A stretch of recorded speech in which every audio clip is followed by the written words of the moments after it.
Okay, welcome to Tanya, So What, where we explore, hopefully at least quietly within ourselves and maybe in conversation, what we're going to do with the Tanya that we learn every day, how we're going to put it into practice. That's the back thought we should be having as we learn.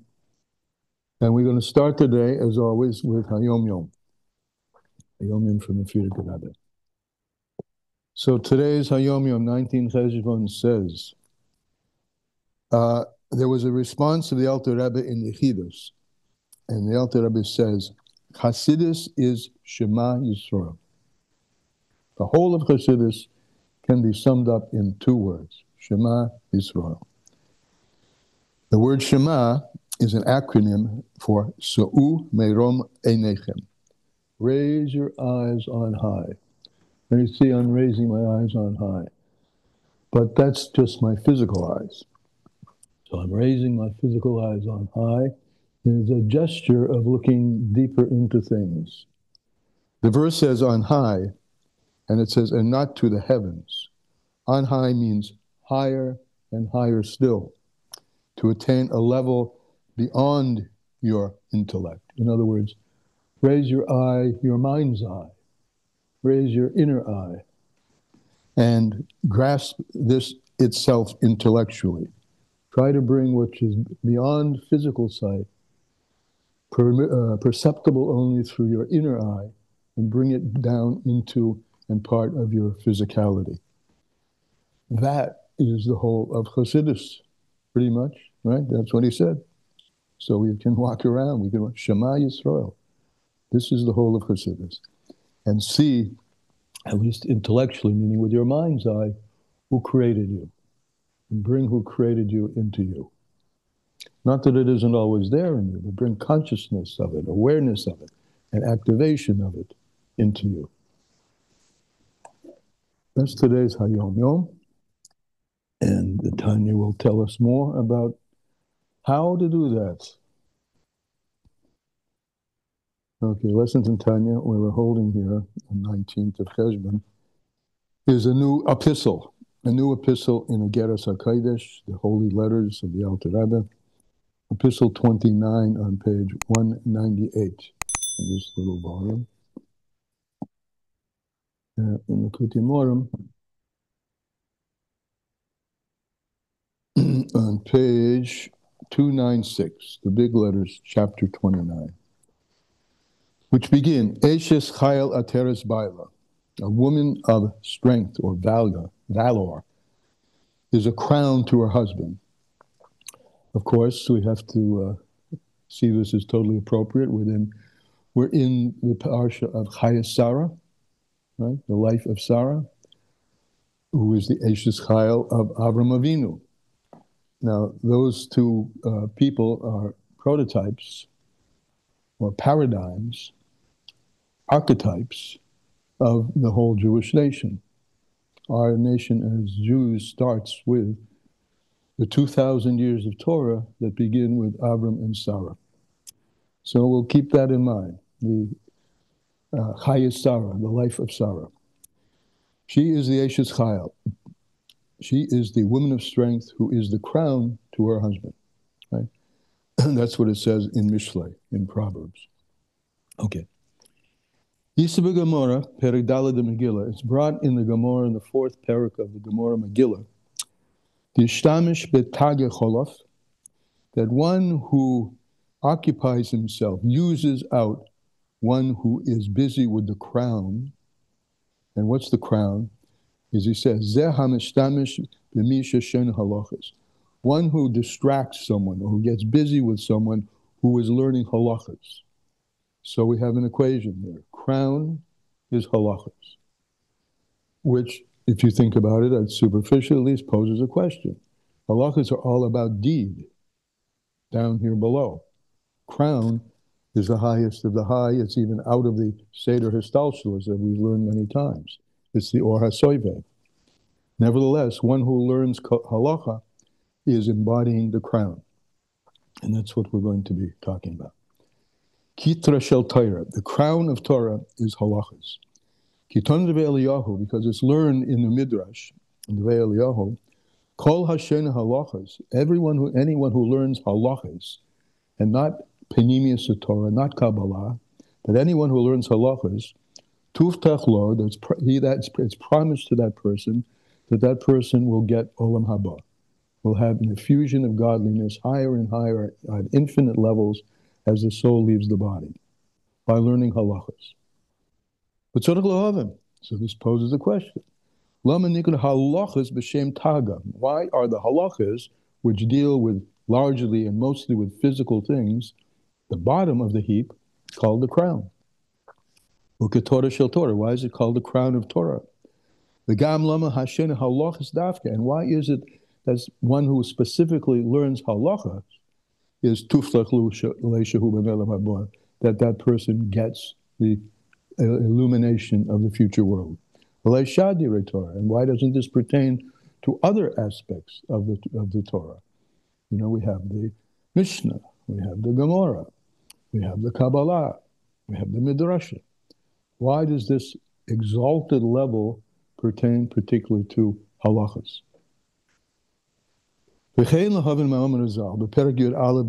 Also, we need to understand what it says in the 11th parak of the Gemara Menachos.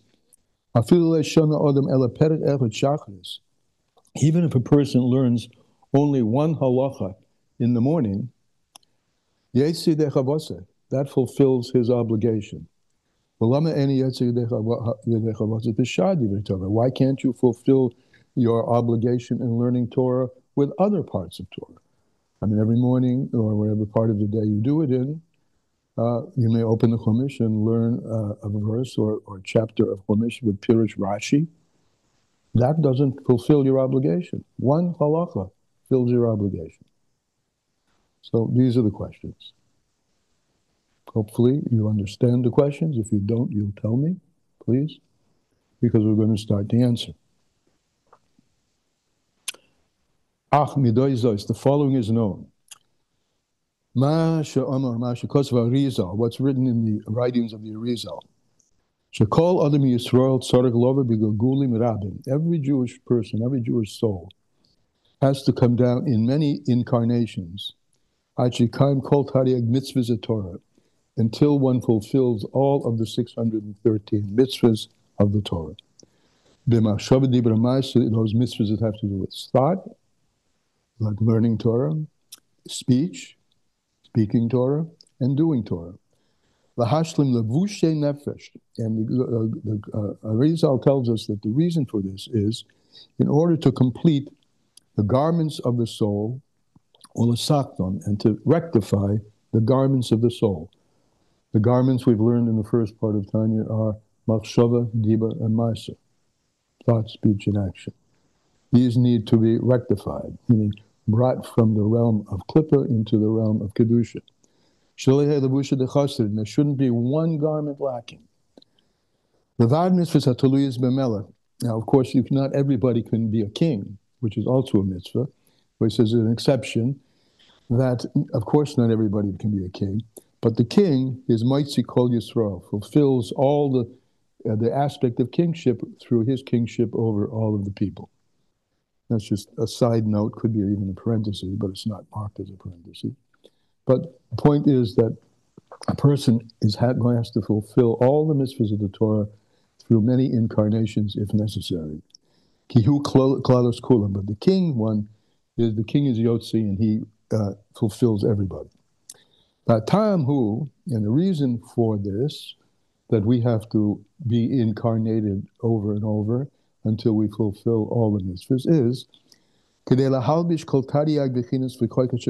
order to literally dress up, to put on a garment on all the powers of our soul. Not one of the powers of the soul should be undressed. That is, not dressed and drenched in the light of Kedusha. To explain this, why we need these garments. It's have to say, why do we need these garments? As explained in the Zohar, and anyone who's learned any bit of the Zohar, or as we've been learning it as delivered through Chassidus, will understand this. Why? Since nefesh, ruach, and neshama, these levels of the soul in a person, they are bechinas nevorim. All of them are created things, right? The nefesh is an entity. We're looking at here as an entity. Yes, it pops out of the essence of Hashem, but once we give it a name, it's an entity. It's an neshama. And not only is it an entity, but it is an entity with levels. Neshama, ruach, and nefesh, top to bottom.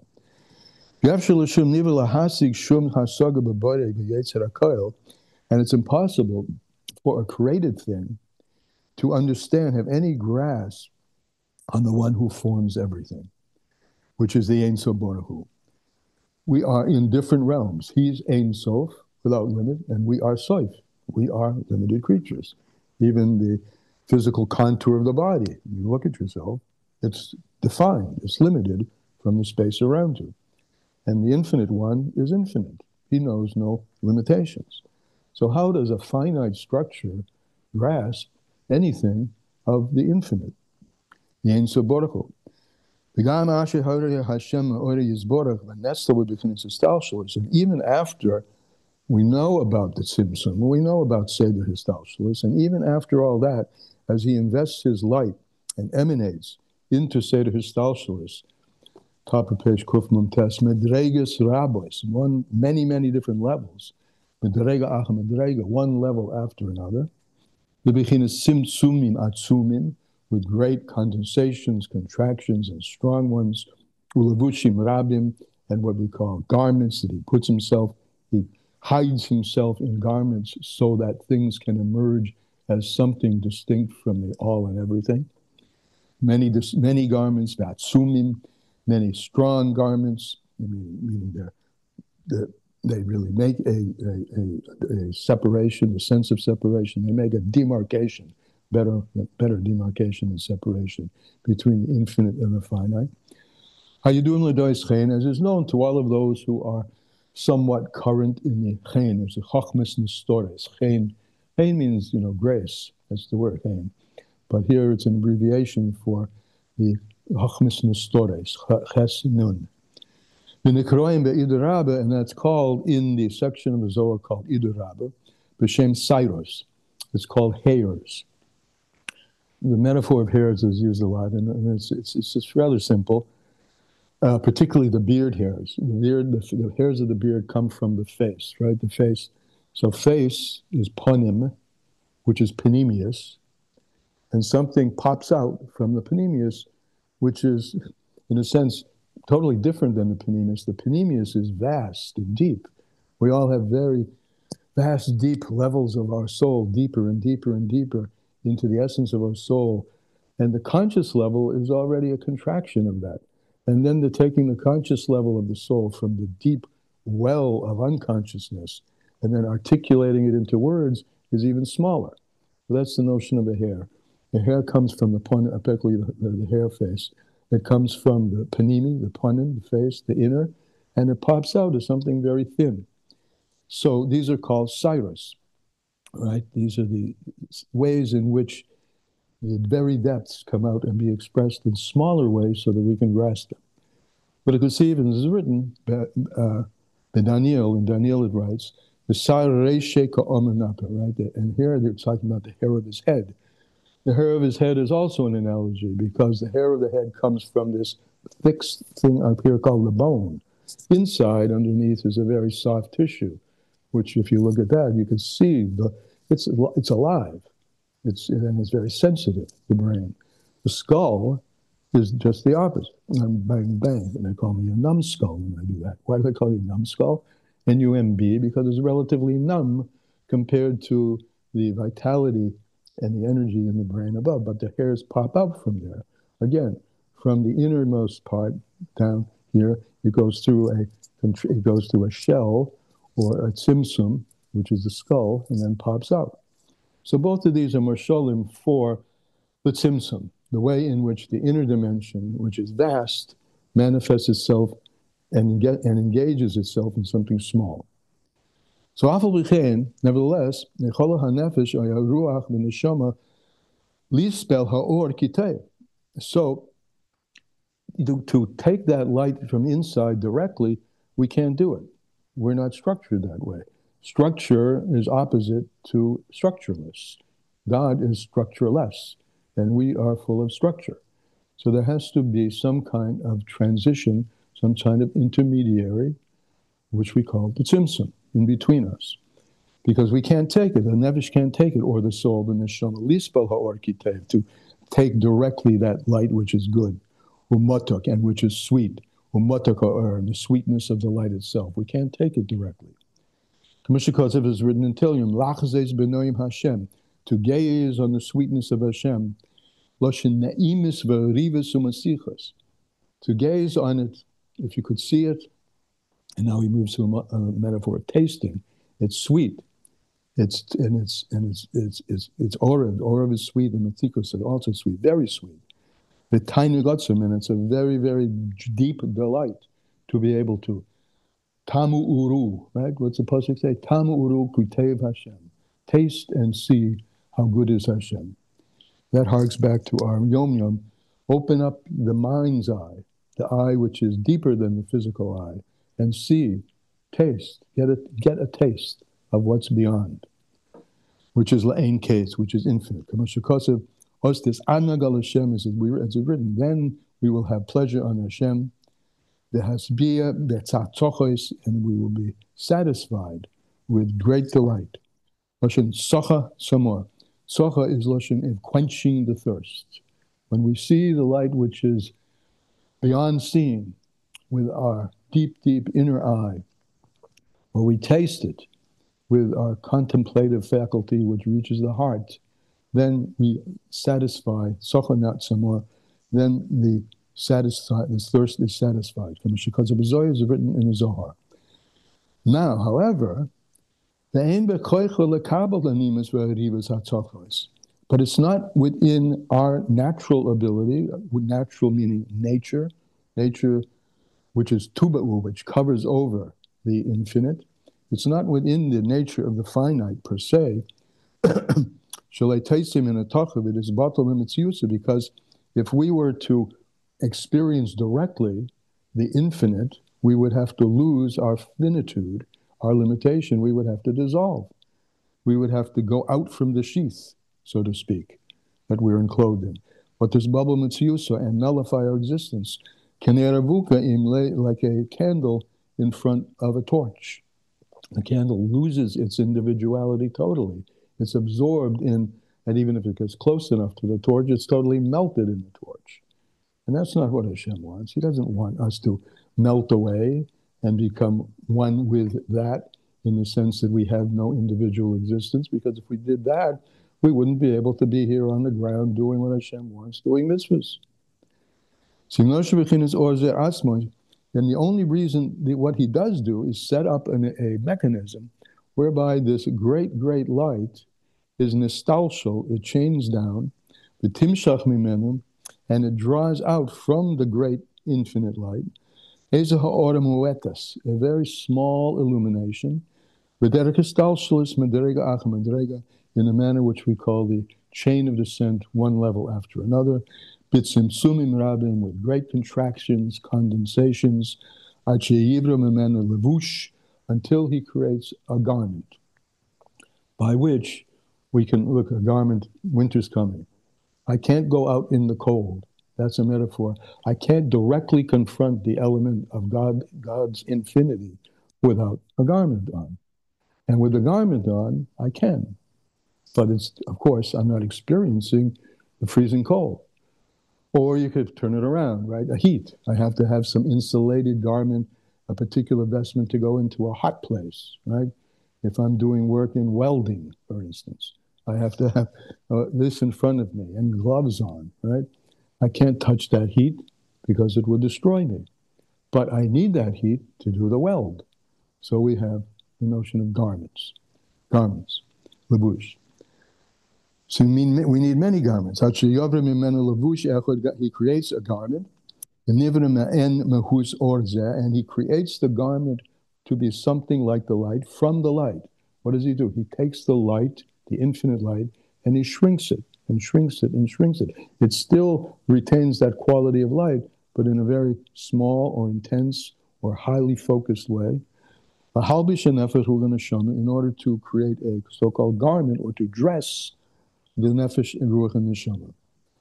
The derech levush, and the way of this garment is shuma en or zeh. As I said, it's from the light, but it's a totally different delivery mechanism. But it's delivered in a totally different manner. And through that, it's light, but divined that we can see it, that we can touch it, we can feel it. And therefore, tuchalahanus miziv or zeh, we can have pleasure from it, ulahasigoy, and grasp it, latest batul mitziyuso, and it doesn't nullify us out of our own singular existence. It's like looking at the sun through a looking glass, right? If I put on the right lenses, I can take a look at the sun, and scientists do, they study it. They study it closely, but only through a lens. Through a lens, which darkens, but doesn't darken so much that it prevents us from seeing what the object is, and even to explore its characteristics. So we need a derek ashishis, a glass, zocha umeira, which is fine and clear. Kamashikosav, as is written, Moshe Rabbeinu, right, back into the early part of his relationship with God. He said, "Let me come and see you," right? So God says, "I'll let you see me," but the Yovei Moshe b'teicha onan, God Moshe came into a cloud. So a cloud, the garment, is this twofold aspect.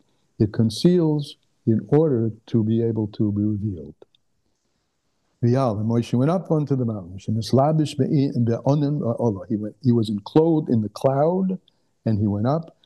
And he saw, and we see with our mind's eye godliness through the lens of our thought, speech, and action. As is written in the second part of the Zohar, Daf Resh Yud and Resh Kof Tes, on those pages in the Zohar. So, what we have from this is we are beings who have been designed to create a relationship between us, the finite, and God, the infinite, and the primary mechanism for that relationship is mitzvah's halacha. That's where we started from, right? Eshes chayla teres baila. This is the halacha, and we'll go further with the story tomorrow.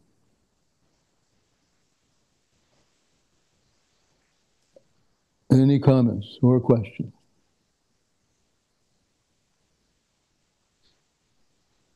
Right.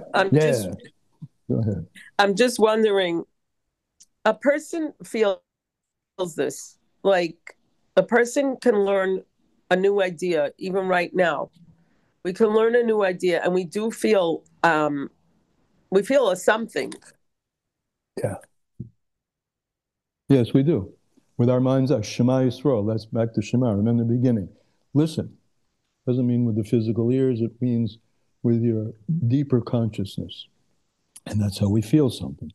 But we can't look at it directly. It's a simple analogy. I can walk out my door and feel sunlight and it's warm. So we do need to feel it, but I can't look at it directly.